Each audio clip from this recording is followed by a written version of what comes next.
Big boss മലയാളികൾക്ക് പുതിയൊരു വിഷയമേ അല്ല. ബിഗ് ബോസ് എന്ന് പറയുന്ന ഷോ സക്സസ്ഫുൾ ആയി റൺ ചെയ്തുകൊണ്ടിരിക്കുന്ന 7 സീസണുകൾക്ക് ശേഷം ഇപ്പോഴും ഉയർന്നു നിൽക്കുന്ന ഒരു ചോദ്യമാണ്, ബിഗ് ബോസ് സ്ക്രിപ്റ്റഡ് ആണോ? ശരിക്കും ബിഗ് ബോസ് ഇവർ പറയുന്നതനുസരിച്ച് അഭിനയിച്ചുകൊണ്ടിരിക്കുകയാണോ?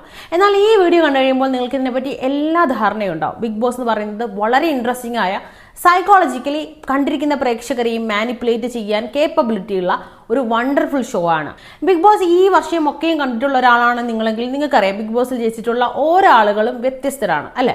ഒരു വിന്നറിന്റെ ക്യാരക്ടർ അല്ല മറ്റൊരു വിന്നറിനുള്ളത്. ഓരോ സീസണിൽ തന്നിട്ടുള്ള എനർജിയോ അല്ലെങ്കിൽ വൈബോ അല്ല മറ്റൊരു സീസൺ നമുക്ക് തന്നിട്ടുള്ളത്. പക്ഷെ അതിലൊരു സിമിലാരിറ്റി ഉണ്ട്. നിങ്ങൾ ശ്രദ്ധിച്ചിട്ടില്ലേ? ബിഗ് ബോസിൽ എപ്പോഴും ഒരു നായകൻ ഉണ്ടാവും, അല്ലെങ്കിൽ ഒരു നായിക ഉണ്ടാവും, ഒരു വില്ലൻ അല്ലെങ്കിൽ ഒരു വില്ലത്തി ഉണ്ടാവും, ഒരു ഗ്രൂപ്പിസത്തിന്റെ ആളുണ്ടാവും, ഒറ്റയ്ക്ക് കളിക്കുന്ന ഒരാളുണ്ടാവും, ഇമോഷണൽ കാർഡുകൾ മാറി മാറി യൂസ് ചെയ്യുന്ന ഒരു വ്യക്തി ഉണ്ടാവും. ബിഗ് ബോസിനെ പറ്റി യാതൊരു ധാരണയില്ലാത്ത ഒരു സീനിയർ ആയിട്ടുള്ള ആളുണ്ടാവും. അവർ ആക്ച്വലി കളിച്ചു തുടങ്ങുമ്പോഴേക്കും ആദ്യത്തെ ആഴ്ചകളിൽ തന്നെ പുറത്തു പോകുന്ന മനുഷ്യരായിരിക്കും. പ്രണയ ജോഡികളാകാൻ ശ്രമിക്കുന്ന മറ്റു ചിലർ, ഫ്രണ്ട്ഷിപ്പ് ഗ്രൂപ്പുകൾ, ഇതൊക്കെയും എല്ലാ സീസണിലും ഫോളോ ചെയ്ത് വരുന്ന ഒരു പാറ്റേൺ അല്ലേ. പുറത്തു നടക്കുന്ന ഫാൻ വാഴ്സ്, ഇനി അവരുടെ ഫ്രണ്ട്ഷിപ്പിനെ ഹൈപ്പ് ചെയ്യുന്ന ഗ്രൂപ്പുകൾ, അവരോട് ഇഷ്ടമില്ലാത്ത ആളുകൾ, ചിലപ്പോൾ അവർ ആശയങ്ങൾ എതിർക്കുന്നവർ, സപ്പോർട്ട് ചെയ്യുന്നവർ, അങ്ങനെ പുറത്ത് മറ്റൊരു കൂട്ടവും. ഈ 7 സീസണിലും നമ്മൾ ഈ പാറ്റേൺ കൃത്യമായി തന്നെ കണ്ടിട്ടുണ്ട്. എങ്ങനെയാണ് ബിഗ് ബോസിന്റെ സ്ക്രിപ്റ്റ് തുടങ്ങുന്നത്? ഇവിടെ നിന്ന് തന്നെ. ബിഗ് ബോസ് എന്ന് പറഞ്ഞാൽ ഈ പറയുന്ന കൂട്ടുകളൊക്കെ ചേരുന്ന കൃത്യമായി കലക്കിയെടുത്ത ഒരു മരുന്ന് പോലെയാണ്, അല്ലെങ്കിൽ ഒരു സിനിമ പോലെയാണെന്ന് പറയും. അപ്പം നിങ്ങൾക്ക് കുറച്ചുകൂടെ മനസ്സിലാവും. സിനിമയിലേക്ക് ആളുകളെ കാസ്റ്റ് ചെയ്യുന്നത് എങ്ങനെയാണ്? നായകനായും നായികയായും വില്ലനായും വില്ലത്തിയായും ഒക്കെ അല്ലേ. അവരൊന്ന് റിയൽ ലൈഫിൽ പറഞ്ഞ നായകനോ നായികയോ വില്ലനോ വില്ലത്തിയോ ഒന്നും ആയിരിക്കില്ല. പക്ഷെ ഇവിടെ എങ്ങനെയാണ് തിരഞ്ഞെടുക്കുന്നത്? അവരുടെ പേഴ്സണാലിറ്റിയെ കൃത്യമായി അനലൈസ് ചെയ്ത് അവരിൽ ഇങ്ങനെ ഒരു വശമുണ്ടെന്ന് കണ്ടുപിടിക്കുന്ന സൈക്കോളജിസ്റ്റുകൾ കൂടി അടങ്ങുന്ന വലിയൊരു ഗ്രൂപ്പ് നടത്തുന്ന ഘട്ടം ഘട്ടമായിട്ടുള്ള തിരഞ്ഞെടുപ്പ് പ്രോസസ്സിൽ നിന്നാണ് ഇത്തരത്തിലുള്ള മനുഷ്യരെ നോക്കിയും കണ്ടും ബിഗ് ബോസ് അണിയറ പ്രവർത്തകർ എടുക്കുന്നത്. ബിഗ് ബോസിലേക്ക് കയറാൻ വേണ്ടി ഒരുപാട് ആളുകൾ താല്പര്യം കാണിക്കുന്നുണ്ട് അല്ലേ. ബിഗ് ബോസ് കഴിഞ്ഞിറങ്ങുമ്പോൾ അവർക്ക് കിട്ടാവുന്ന ചാൻസുകളും അവർക്ക് കിട്ടുന്ന ഫെയിമും മറ്റുമൊക്കെ പ്രതീക്ഷിച്ചുകൊണ്ട് തന്നെയാണ് ആളുകൾ ബിഗ് ബോസിലേക്ക് പോകാൻ വേണ്ടിയിട്ട് ഇത്രയും കാത്തിരിക്കുന്നത്. ഇങ്ങനത്തെ ആളുകളെ തന്നെയാണ് നോക്കിയും കണ്ടും കണ്ടുപിടിക്കുന്നത്. പക്ഷെ നിങ്ങളൊന്ന് ചിന്തിച്ചു നോക്കൂ, ഒരു ബിഗ് ബോസ് വീട്ടിലേക്ക് ഏറ്റവും സമാധാനപ്രിയരായിട്ടുള്ള 10-15 പേരെ കയറ്റി വിട്ടാൽ അവിടെ എന്തെങ്കിലും സംഭവിക്കുമോ? പരസ്പരം വിട്ടുകൊടുത്തോ അല്ലെങ്കിൽ ക്ഷമിച്ചോ, പ്രശ്നങ്ങൾ ഉണ്ടാവാതെയോ, ഉണ്ടായ പ്രശ്നങ്ങളെ ഡൈവേർട്ട് ചെയ്തോ ഒക്കെ അവരിങ്ങനെ 100 ദിവസം ജീവിക്കും. നമുക്ക് പുറത്ത് കണ്ടിരിക്കുന്നവർക്ക് പ്രത്യേകിച്ചായിട്ടുള്ള ഒരു കണ്ടന്റും കിട്ടില്ല. നമുക്ക് തന്നെ ബോറടിച്ചു തുടങ്ങും. അതുകൊണ്ട് തന്നെ വ്യത്യസ്തരായ പേഴ്സണാലിറ്റികളുള്ള ആളുകളെ അതിലേക്ക് കയറ്റി വിടുക എന്നുള്ളത് തന്നെയാണ് ബിഗ് ബോസിന്റെ ആദ്യത്തെ സ്റ്റെപ്പ്. ഈ സ്റ്റെപ്പിൽ നമ്മൾ മറ്റൊരു കാര്യം കൂടെ ശ്രദ്ധിക്കണം. ഏറ്റവും കൂടുതൽ വഴക്കുണ്ടാക്കാൻ ഇഷ്ടമുള്ള ആളുകൾ ആ കൂട്ടത്തിലുണ്ടാവും. വഴക്ക് ഒഴിവാക്കി എങ്ങനെയെങ്കിലും സൈഡിൽ കൂടെ ജീവിച്ചു പോകാൻ വേണ്ടിയിട്ട് ആഗ്രഹിക്കുന്ന കുറച്ച് പേരുണ്ടാവും. ഇനി അതൊന്നുമല്ല, ഞാനാണ് മെയിൻ, എനിക്ക് മാത്രമാവണം ഈ ഷോയുടെ മെയിൻ എന്ന് പറഞ്ഞ് ഏറ്റവും മെയിൻ ആവാൻ നോക്കുന്ന ഒരാളുണ്ടാവും. തൊട്ടാൽ ഉടനെ കരയുന്ന ചില ആളുകളുണ്ടാവും. ഇവരൊക്കെ തന്നെയല്ലേ ബിഗ് ബോസിന്റെ വഴക്കിന്റെ അല്ലെങ്കിൽ മെയിൻ കണ്ടന്റുകൾ ഉണ്ടാവുന്ന പ്രധാന കൂട്ടുചേരുവകൾ. അതുകൊണ്ട് തന്നെ നേരത്തെ പറഞ്ഞ സൈക്കോളജിസ്റ്റുകൾ അടങ്ങുന്ന ടീമുകൾ ഇവർ നടത്തുന്ന ഇന്റർവ്യൂവിൽ ഹൈപ്പോത്തറ്റിക്കൽ ആയിട്ടുള്ള സിറ്റുവേഷൻസ് ഒക്കെ ഇവർക്ക് കൊടുക്കുന്നുണ്ടാവും. ഈ സിറ്റുവേഷനെ അവർ എങ്ങനെ എടുക്കും, എങ്ങനെ പ്രതികരിക്കും എന്നൊക്കെ. മാരക പെർഫോമൻസ് ആയിരിക്കും ചില കണ്ടസ്റ്റന്റുകൾ അവിടെ വന്നിട്ട് കാണിച്ചു കൂട്ടുന്നത്. കാരണം എന്താണെന്ന് വെച്ചാൽ, ഞാനൊരു ബിഗ് ബോസ് മെറ്റീരിയൽ ആണ്, ഞാൻ വളരെയധികം കേപ്പബിലിറ്റി ഉള്ള ഒരു ബിഗ് ബോസ് കണ്ടസ്റ്റന്റ് ആണെന്ന് കാണിക്കാനൊക്കെ ചിലർ അഭിനയിക്കും. പക്ഷേ ആക്ച്വലി ഷോയുടെ ഉള്ളിലേക്ക് വരുമ്പോഴേക്കും അവരൊന്ന് സ്റ്റോപ്പായി നിന്ന് പോകാറുണ്ട്. അതിന് ഉദാഹരണം നമ്മൾ കാണുകയാണെങ്കിൽ, കഴിഞ്ഞ സീസണിൽ പുറത്തിറങ്ങിയ പല കണ്ടസ്റ്റന്റിൻ്റെ അടുത്തും ആങ്കർ ചോദിക്കുന്നുണ്ടായിരുന്നു, നിങ്ങൾ ഇങ്ങനെയൊന്നും അല്ലല്ലോ ഞങ്ങളോട് സംസാരിച്ചിരുന്നത്, പക്ഷെ ഉള്ളിൽ പോയിട്ട് എന്താണ് അങ്ങനെ കാണിച്ചതെന്ന്. അതെ, എന്തൊക്കെയായിരിക്കും നിങ്ങൾ ഉള്ളിൽ പോയി കാണിക്കുക എന്നുള്ളത് കൃത്യമായി ഇവരോട് ചോദിച്ച് മനസ്സിലാക്കുന്ന ഒരു ടീം പുറത്തിരിപ്പുണ്ടാവും. ഈ ടീം ഇവരെ പറ്റി ഒരു ധാരണ ഉണ്ടാക്കിയിട്ടുണ്ടാവും. ഇവർ എന്ത് പറയുമ്പോഴാണ് കരയുക, എന്ത് കാണിച്ചാലാണ് ഇവർ ഇമോഷണൽ ആവുക, എന്ത് കാണിച്ചാലാണ് ഇവർക്ക് ദേഷ്യം വരിക, ഇതിനൊക്കെ ആസ്പദമാക്കി ഈ ഡിഫറെൻ്റ് ആയിട്ടുള്ള പേഴ്സണാലിറ്റികളെ അനലൈസ് ചെയ്യുന്ന ഗെയിമുകളായിരിക്കും ബിഗ് ബോസിൽ കൊടുക്കുന്നതും. സിനിമാ താരങ്ങൾ, സീരിയൽ താരങ്ങൾ, ആങ്കേഴ്സ്, കൊമേഡിയൻസ്, ഇനി സോഷ്യൽ മീഡിയയിൽ എല്ലാവർക്കും പരിചിതമായ മുഖം, സാധാരണ ആളുകളെ പ്രതിനിധീകരിക്കുന്ന ചില കണ്ടസ്റ്റന്റുകൾ, അങ്ങനെ വ്യത്യസ്ത മേഖലയിൽ നിന്നും വ്യത്യസ്ത പേഴ്സണാലിറ്റികളുള്ള, എന്നാൽ ഇവർക്ക് കൃത്യമായി വേണമെന്ന് ഉറപ്പിച്ചിട്ടുള്ള മനുഷ്യരെ തന്നെയാണ് ബിഗ് ബോസ് പ്രവർത്തകർ തിരഞ്ഞെടുക്കുക. അങ്ങനെ 1ാമത്തെ ദിവസം ഇവർ വീട്ടിനുള്ളിൽ കയറുന്ന അന്ന് തുടങ്ങിയാണ് യഥാർത്ഥ ബിഗ് ബോസ്. ബിഗ് ബോസ് തുടങ്ങാൻ അല്ലെങ്കിൽ യഥാർത്ഥ ബിഗ് ബോസ് ഗെയിം തുടങ്ങാൻ 10 ദിവസമോ 20 ദിവസമോ അല്ലെങ്കിൽ 5 ദിവസമോ ഒന്നുമല്ല. ബിഗ് ബോസിൽ കയറുന്ന നിമിഷം മുതൽ ബിഗ് ബോസ് തുടങ്ങുകയായി. ഇനിയാണ് നമ്മൾക്ക് ആർക്കും അറിയാത്ത ബിഗ് ബോസിന്റെ സൈക്കോളജിക്കൽ നറേഷൻ സ്റ്റാർട്ട് ചെയ്യുന്നത്. പുറത്ത് അത്യാവശ്യം ബിസി ആയിട്ടുള്ള ഒരുപാട് ആളുകളെ നിരന്തരം കാണുന്ന, ഒരുപാട് കാര്യങ്ങൾ ചെയ്യുന്ന, ഹാപ്പനിങ് ആയ ദിവസങ്ങളിൽ ജീവിച്ച മനുഷ്യന്മാരാണ്. അവർക്ക് ഫോണില്ല, പരസ്പരം വിശ്വസിക്കാൻ പറ്റുന്ന ഒരു മനുഷ്യൻ കൂടെയില്ല. അവർ ചെയ്യുന്നതെല്ലാം പുറത്തേക്ക് കാണുകയാണ്. അടിച്ചുറപ്പുള്ള ഒരു മുറിയിൽ കിടന്നുറങ്ങുന്നുണ്ടെങ്കിലും നടു റോഡിൽ കിടന്നുറങ്ങുന്ന പോലെ മനുഷ്യരവരെ വീക്ഷിക്കുന്ന അവസ്ഥയാണ്. ഇത് ഒരുപാടധികം പ്രഷർ അവരിലേക്ക് കൊടുക്കും. കൂട്ടത്തിൽ അവർക്ക് ഇഷ്ടമുള്ള ഭക്ഷണം അവർക്ക് കഴിക്കാൻ പറ്റാതിരിക്കുക. ഒരു ചായ കുടിക്കുന്നതൊക്കെ ഒരു മനുഷ്യന് എത്രത്തോളം ഇമോഷണൽ റെഗുലേഷൻ ഉണ്ടാക്കും എന്നുള്ളത് ചായ കിട്ടാതിരിക്കുമ്പോൾ മാത്രമേ മനസ്സിലാവുള്ളൂ. നമ്മൾ എല്ലാ ദിവസവും ഇഷ്ടപ്പെട്ട് കഴിച്ചുകൊണ്ടിരിക്കുന്ന ചില ഭക്ഷണങ്ങൾ, നിരന്തരം കുടിക്കുന്ന ചായകൾ, ഇതൊക്കെ നമ്മളിൽ ചെറിയ അഡിക്ഷൻ ഉണ്ടാക്കിയിട്ടുണ്ടാവും. അതൊക്കെ ബിഗ് ബോസ് പോലത്തെ ഒരു ഷോയിൽ ചെന്ന് കഴിയുമ്പോഴാണ് യഥാർത്ഥത്തിൽ വിത്ഡ്രോവൽ സിംറ്റംസ് ആയി പുറത്തിറങ്ങി വരുന്നത്. അവർക്ക് ഇഷ്ടപ്പെടുന്ന ചായ കിട്ടാതെ പോകുമ്പോൾ, ഇഷ്ടമുള്ള ഭക്ഷണം കഴിക്കാതെ വരുമ്പോൾ, ഇഷ്ടമുള്ള ആളുകളെ കാണാതെ വരുമ്പോൾ, ചുറ്റും ഇങ്ങനെ പ്രശ്നങ്ങളും പറയുന്നതിനെ ട്വിസ്റ്റ് ചെയ്തും ടേൺ ചെയ്തും ബാക്ക് സ്റ്റാബ് ചെയ്തും ഒക്കെ സംസാരിക്കുന്ന മനുഷ്യരൊക്കെയുള്ള, കൃത്യമായി 8 മണിക്കൂർ ഉറക്കം ലഭിക്കാത്ത, എപ്പോഴും ഇങ്ങനെ നമ്മളെ നോക്കിയിരിക്കുന്ന ക്യാമറകളുള്ള, പബ്ലിക്കായ എന്നാൽ പ്രൈവറ്റ് ആണ് എന്ന് തോന്നിപ്പിക്കുന്ന ഒരിടം. അവിടെ ഇരിക്കുന്ന ഇവരുടെ മാനസികാവസ്ഥ എന്തായിരിക്കും? വളരെ സ്ട്രെസ്ഫുൾ ആയിരിക്കും. സൈക്കോളജിയിൽ പറയും pressure amplifies the character. Confident ആയിട്ടുള്ള ആളുകൾക്ക് കൂടുതൽ പ്രഷർ വരുമ്പോൾ അവർ ഏറ്റവും കോൺഫിഡന്റ് ആയി തന്നെ അതിനെ നേരിടും. എപ്പോഴും കരയുന്ന ആളുകൾക്ക് ഒരുപക്ഷെ കരഞ്ഞുകൊണ്ടിരിക്കാൻ മാത്രമേ പറ്റുള്ളൂ. എക്സ്ട്രാ പ്രഷർ എപ്പോഴും നമ്മുടെ ഒറിജിനൽ സ്വഭാവത്തിനെയാണ് പുറത്തേക്ക് എടുക്കുക. ഒരുപക്ഷെ നമ്മൾ അതുവരെ സ്ക്രീനിൽ കണ്ടിട്ടുള്ള അല്ലെങ്കിൽ സോഷ്യൽ മീഡിയയിൽ കൂടെ പരിചിതരായിട്ടുള്ള ഇവരുടെ മുഖഭാവങ്ങൾ അല്ലെങ്കിൽ അവരുടെ രീതികളൊക്കെ ഇങ്ങനെയാണെന്ന് നമ്മൾ ധരിച്ചു വെച്ചിട്ടുണ്ടാവും. ഹൗസിനുള്ളിലേക്ക് കയറുന്ന ഓരോ ആളുകളും നമ്മൾക്ക് അറിയാവുന്ന അല്ലെങ്കിൽ ചെറുതായി പരിചയമുള്ള, ചിലപ്പോൾ അറിയാത്ത, അങ്ങനത്തെ വിവിധ കാറ്റഗറിയിലുള്ള മനുഷ്യരാണ്. എന്നാൽ പോകെ പോകെ നമ്മൾക്ക് അവരെ മനസ്സിലാവാൻ തുടങ്ങുകയാണ്. ഇവർ ആദ്യമൊക്കെ വളരെ ഡിപ്ലോമാറ്റിക്കായി ചിലപ്പോൾ സംസാരിക്കുന്നുണ്ടാവും, വളരെ സ്വീറ്റായി ബിഹേവ് ചെയ്യാൻ തുടങ്ങുന്നുണ്ടാവും. പക്ഷേ ഈ പറയുന്ന കാര്യങ്ങളിലൊക്കെ മേലുള്ള പ്രഷർ കാരണം അവരുടെ യഥാർത്ഥ സ്വഭാവം പുറത്തേക്ക് വരാൻ തുടങ്ങുകയാണ്. ഇവിടെ നിന്നും മറ്റൊരു ഗെയിം സ്റ്റാർട്ട് ചെയ്യുകയാണ്. ബിഗ് ബോസ് ഹൗസിലേക്ക് എത്തിച്ചേർന്ന ഓരോ കണ്ടസ്റ്റൻസും അവർക്ക് വേണ്ട രീതിയിലുള്ള ക്യാമറ പ്രസൻസ് നേടിയെടുക്കാൻ ശ്രമിക്കുകയാണ്. 10-15 അല്ലെങ്കിൽ 20ഓളം മെമ്പേഴ്സ് ഉള്ള ഒരു വീട്, വ്യത്യസ്തരായ മനുഷ്യരാണ്. ഇവരെയൊക്കെയും ക്യാമറ ഒബ്സർവ് ചെയ്തുകൊണ്ടിരിക്കുകയാണ്.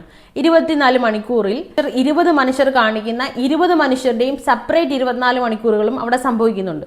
എന്നാൽ ഇവയെല്ലാം കൂട്ടിച്ചേർത്ത് ഒരു 1.5 മണിക്കൂറുള്ള എപ്പിസോഡായി നമ്മുടെ മുന്നിലേക്ക് ഇവർ തരുമ്പോൾ എന്തൊക്കെ നമ്മൾ കാണണമെന്നും എന്തൊക്കെ നമ്മൾ കാണണ്ടെന്നും ടീം തീരുമാനിക്കുന്നുണ്ടാവില്ലേ? ഈ പറയുന്ന 20 ആളുകളുടെ 24 മണിക്കൂറിനെ ചേർത്തെടുത്ത 1.5 മണിക്കൂർ. ഈ 1.5 മണിക്കൂറിൽ ചിലപ്പോൾ ചെറിയ മുഖങ്ങളായി മാത്രം കടന്നു പോകുന്ന ആളുകൾ ഒരു ദിവസത്തിലെ എപ്പിസോഡിന്റെ ഭൂരിഭാഗവും ഒരാളെ കേന്ദ്രീകരിച്ചു കൊണ്ടുപോകുന്ന വിഷയങ്ങൾ, പ്രമോയിലൊക്കെ കോരിച്ചെരിപ്പിച്ച BGM ഒക്കെ ഇട്ട് എപ്പിസോഡ് കാണാൻ നമ്മളെ പ്രേരിപ്പിച്ച ചില വഴക്കുകൾ, ചില പ്രണയ മുഹൂർത്തങ്ങൾ, ചില ഫ്രണ്ട്ഷിപ്പ് ഡയലോഗുകൾ, തമാശകൾ, ഇതൊക്കെ കണ്ടുകൊണ്ടാണ് നമ്മൾ എപ്പിസോഡിലേക്ക് ചെല്ലുന്നത്. ഈ 1.5 മണിക്കൂറിൽ നമ്മൾ കാണാതെയും അറിയാതെയും പോകുന്ന ഒട്ടനവധി മണിക്കൂർ ഉണ്ടെന്നുള്ള സത്യം നമ്മൾ ആദ്യം തന്നെ മനസ്സിലാക്കണം കേട്ടോ.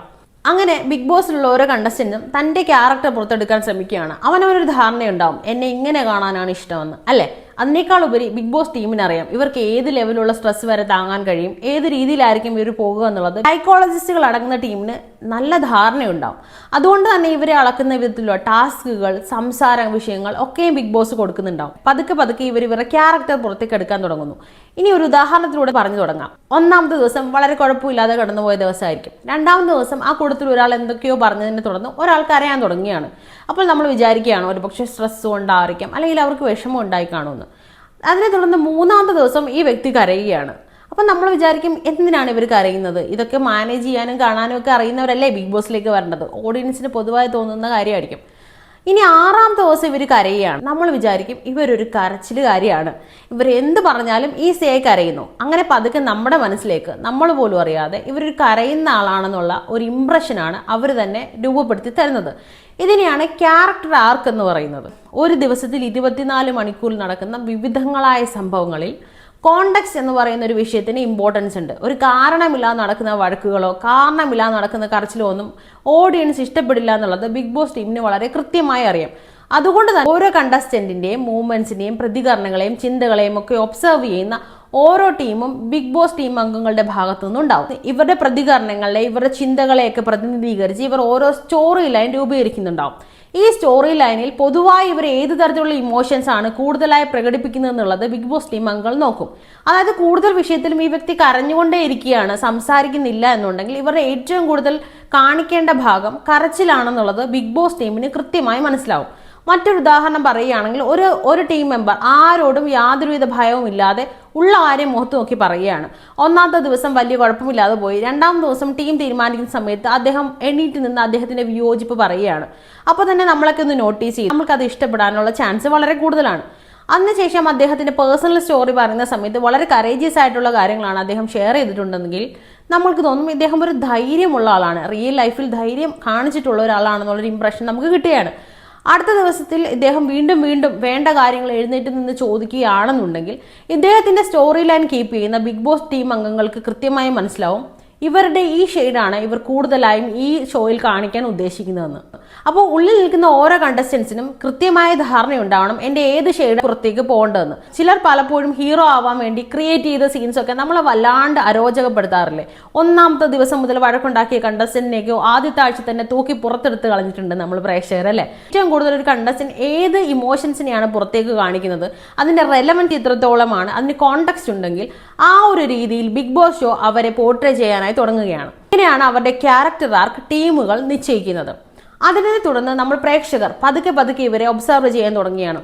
ഈ കണ്ടസ്റ്റന്റ് എപ്പോഴും കരയുന്ന ആളാണെന്നോ ഈ കണ്ടസ്റ്റന്റിന് നല്ല ധൈര്യമുള്ള ആളാണെന്നോ ഒക്കെ നമുക്ക് പതുക്കെ തോന്നി തുടങ്ങിയാണ്.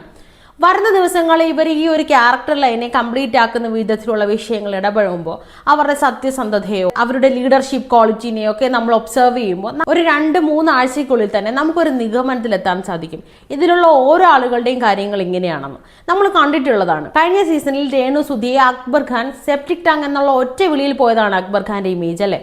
അക്ബർ ഖാനെ ഇഷ്ടപ്പെടുന്നതിന് മുമ്പ് തന്നെ ഒരാളെ പേഴ്സണലി അറ്റാക്ക് ചെയ്യുന്നു എന്നുള്ള ഓഡിയൻസിന്റെ തോന്നൽ അക്ബർ ഖാനെ നല്ല രീതിയിൽ നെഗറ്റീവ് ആകുകയും പിന്നീട് ഇത്ര നന്നായി ടാസ്ക് കളിച്ചിട്ടും അദ്ദേഹത്തെ പ്രേക്ഷകർ അംഗീകരിച്ചിട്ടില്ല. ഇതുപോലെയാണ് വരുന്ന ദിവസങ്ങളിൽ പ്രേക്ഷകർ ഉറ്റുനോക്കിക്കൊണ്ടിരിക്കുകയാണ്.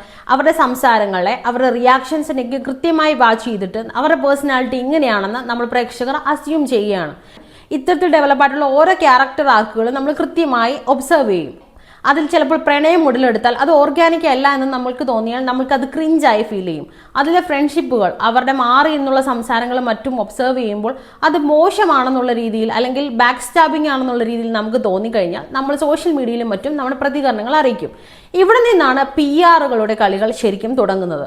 ഇതിനെപ്പറ്റി മറ്റൊരു വീഡിയോ ഡെഡിക്കേറ്റഡായി ചെയ്യാൻ ഞാൻ പ്ലാൻ ചെയ്യുന്നുണ്ട്.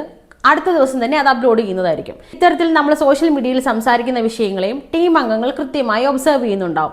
ബിഗ് ബോസ് എന്ന് പറയുമ്പോൾ ഗോസിപ്പുകളുടെ ഷോ ആണ്. സമൂഹത്തിൽ ഇത് ചർച്ചാ വിഷയമാകുന്നത് ഏത് രീതിയിലാണ് ആളുകൾ ഇതിനെ സംസാരിക്കുന്നത് എന്നുള്ളതിനെ ഡിപ്പെൻഡ് ചെയ്ത് കൂടിയും ഇവരുടെ ക്യാരക്ടർ ആർക്കിനെ അല്ലെങ്കിൽ ഇവരുടെ ആക്ടിവിറ്റീസിനെ എത്രത്തോളം കാണിക്കണമെന്ന് ടീം അംഗങ്ങൾ ചിന്തിക്കുന്നുണ്ടാവും. ഇതിനെ തുടർന്നാണ് എപ്പിസോഡ് 1.5 മണിക്കൂറായി വരുന്നത്. കരച്ചിലും വഴക്കും ധൈര്യവും ഒക്കെ റെലവൻ്റ് ആണെങ്കിൽ മാത്രമേ എപ്പിസോഡിലേക്ക് വരുള്ളൂ. എന്തിനോ വേണ്ടി തിളയ്ക്കുന്ന സാമ്പാറായാൽ എപ്പിസോഡിനോ ആ സീസണോ ഒരു വാല്യൂ ഇല്ലാതെ പോകുന്നത് കൊണ്ട് തന്നെ അതിൽ കയറുന്ന എല്ലാ കണ്ടസ്റ്റൻസും ഒരു കോണ്ടെക്സ്റ്റ് ഉള്ള ശരിക്കും ഓർഗാനിക് ആയ രീതിയിൽ ഡെവലപ്പ് ചെയ്തുകൊണ്ടുവരുന്ന പേഴ്സണാലിറ്റികളായി മാത്രം നിൽക്കുക എന്നുള്ളതാണ് അവരുടെ ഏറ്റവും വലിയ സ്ട്രാറ്റജി. ഏറ്റവും ഇമ്പോർട്ടൻ്റ് ആയിട്ടുള്ള ഏറ്റവും ഓർഗാനിക് ആയിട്ടുള്ള ഇൻസിഡൻസിനെ നമ്മളുടെ മുന്നിൽ എപ്പിസോഡുകളായി ബിഗ് ബോസ് ടീമുകൾ കാണിക്കുമ്പോൾ ഇതിൽ നിന്ന് നമ്മൾ ഏതാണ് കൂടുതൽ സ്വീകരിക്കുന്നത് എന്നതിനെ അടിസ്ഥാനപ്പെടുത്തി വരുന്ന ദിവസങ്ങളിൽ, അതായത് ഒരു ഉദാഹരണം പറയുകയാണെങ്കിൽ എക്സ് എന്ന് പറയുന്ന കണ്ടസ്റ്റന്റ് ഏറ്റവും നന്നായി എല്ലാവരോടും പെരുമാറുന്ന ആളാണ്, എന്നാൽ ഏറ്റവും കൂടുതൽ മറ്റുള്ള ആളുകൾ അവരെ കുറ്റം പറയുന്നുണ്ടെങ്കിൽ ഓഡിയൻസ് അവരുടെ സത്യസന്ധതയെയും അവരെ ബാക്ക് സ്റ്റാബ് ചെയ്യുന്ന ആളുകളെയും പറ്റി പുറത്ത് ചർച്ചാ വിഷയമാക്കുന്നുണ്ടെങ്കിൽ അടുത്ത ദിവസത്തെ പ്രമോയിൽ അവരെ കൂടുതൽ അറ്റാക്ക് ചെയ്യുന്ന അവർ വിശ്വസിച്ചിരുന്ന ഒരാളുടെ തിരിച്ചടിയാണ് പ്രമോയായി വരുന്നതെന്നുണ്ടെങ്കിൽ നമ്മൾ ഏറ്റവും കൂടുതൽ ഷോക്ക് ആവുന്നില്ലേ? ഇത്തരത്തിൽ ഓഡിയൻസിന്റെ സൈക്കോളജി മനസ്സിലാക്കി പ്രമോയിൽ എന്ത് ഹൈലൈറ്റ് ചെയ്യണം, എപ്പിസോഡിൽ എത്രമാത്രം ആളെ കാണിക്കണമെന്നൊക്കെ ബിഗ് ബോസ് ടീമിന് കൃത്യമായ ധാരണയുണ്ടാവുകയാണ്. ഇവിടെ PR-ന്റെ ഇൻഫ്ലുവൻസ് ചെറുതല്ല.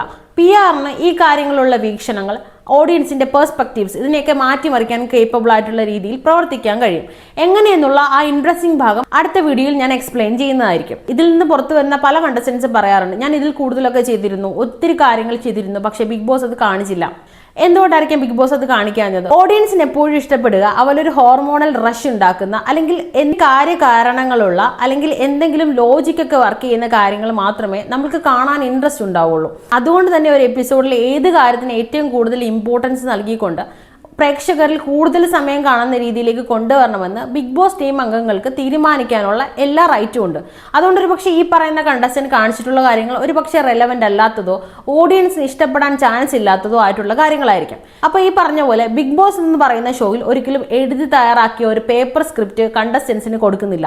നിങ്ങൾ ഇങ്ങനെ പെരുമാറണമെന്നും ഇങ്ങനെ സംസാരിക്കണമെന്നും ഒരിക്കലും അറിയില്ല. പക്ഷേ ബിഗ് ബോസ് ഹൗസിനുള്ളിലേക്ക് കയറുന്ന കണ്ടസ്റ്റൻസിന് കൃത്യമായ പ്ലാൻ ഉണ്ടാവും, കൃത്യമായ ധാരണ ഉണ്ടാവും എന്നെ ഏത് രീതിയിലാണ് പോർട്രേ ചെയ്യേണ്ടത്. ചിലപ്പോഴൊക്കെ ഈ ഹൈ പ്രഷർ കാരണം ചിലരുടെയൊക്കെ കയ്യിൽ നിന്ന് പോകാറുണ്ട്. അതിനെപ്പറ്റി നമുക്കൊന്നും പറയാൻ പറ്റില്ല. നല്ല രീതിയിൽ പ്രഷർ മാനേജ് ചെയ്യാൻ കേപ്പബിലിറ്റി ഉള്ള ആളുകൾക്ക് മാത്രമേ 100 ദിവസം ആ വീടിനുള്ളിൽ പിടിച്ചു നിന്ന് പുറത്തേക്ക് വരാൻ കഴിയുകയുള്ളൂ. അപ്പോൾ PR എന്ന് പറയുന്നത് വളരെ നോർമലായ ഒരു കാര്യമാണ്. നെഗറ്റീവായി നമുക്ക് എടുക്കേണ്ട ആവശ്യവുമില്ല.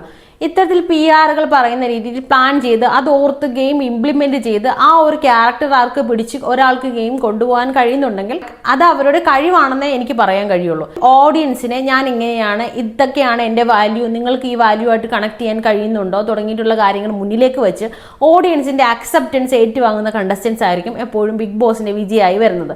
സൈക്കോളജിക്കൽ നറേഷൻ എങ്ങനെയാണ് വർക്ക് ആവുന്നതെന്ന് നിങ്ങൾക്ക് മനസ്സിലായിട്ടുണ്ടാവും. ഇതൊക്കെ പറയുമ്പോൾ ഞാൻ എന്നെ പറ്റിയും കൂടെ പറയട്ടെ. എൻ്റെ പേര് ലീന എന്നാണ്. ഞാനൊരു മാർക്കറ്റിംഗ് അനലിസ്റ്റ് ആണ്.